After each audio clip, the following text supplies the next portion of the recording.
2026 সালেই আপনার চাকরিটা হয়ে যাবে। কিন্তু কিছু ভুল আছে যেগুলো আপনি করতে পারবেন না।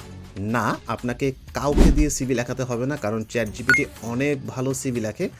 আপনার শুধু জানতে হবে যে সিভিতে কী ইনফরমেশন আপনি দিবেন, কী ইনফরমেশন আপনি দিবেন না। আর যদি আপনি ইন্টারভিউতে কল পেয়ে যান, তার মানে ওই চাকরির জন্যে আপনি কোয়ালিফাইড। তারপরও যদি আপনার চাকরি না হয়, তাহলে you have made a big mistake দেয়ার।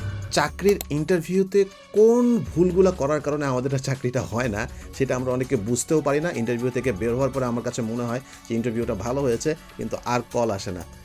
কারণ ইন্টারভিউতে হয়তোবা এমন কিছু মিস্টেক আমি করেছি যেটা আমার করার কথা না।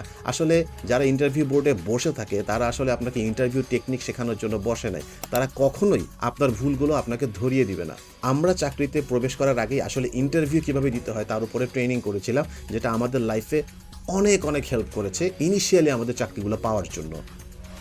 আপনি মনে রাখবেন, আপনি যদি এন্ট্রি লেভেলের চাকরি খোঁজেন অথবা আপনার এক্সপিরিয়েন্স যদি 5 বছরের কম হয়, তাহলে আপনার সিভিটা অ্যাকচুয়ালি ম্যাটার করে এবং আপনার ইন্টারভিউ টেকনিকটা অ্যাকচুয়ালি ম্যাটার করে। কিভাবে সিভিটা সাজালে আপনি চাকরির ইন্টারভিউ বেশি কল পাবেন, ইন্টারভিউতে চান্স পাওয়ার পর কী টেকনিক অবলম্বন করলে আপনার ওই চাকরিটা পাওয়ার চান্সেস অনেক বেড়ে যাবে, সেটা যদি আপনি শিখতে চান, তাহলে আপনি আমাদের জানুয়ারি মাসের ওয়ার্কশপে জয়েন করতে পারেন। আমাদের জানুয়ারি মাসের ওয়ার্কশপের ডিটেলস আমরা কমেন্টে দিয়ে দিয়েছি, অথবা আপনি আমাদেরকে এই নাম্বারে হোয়াটসঅ্যাপ করতে পারেন।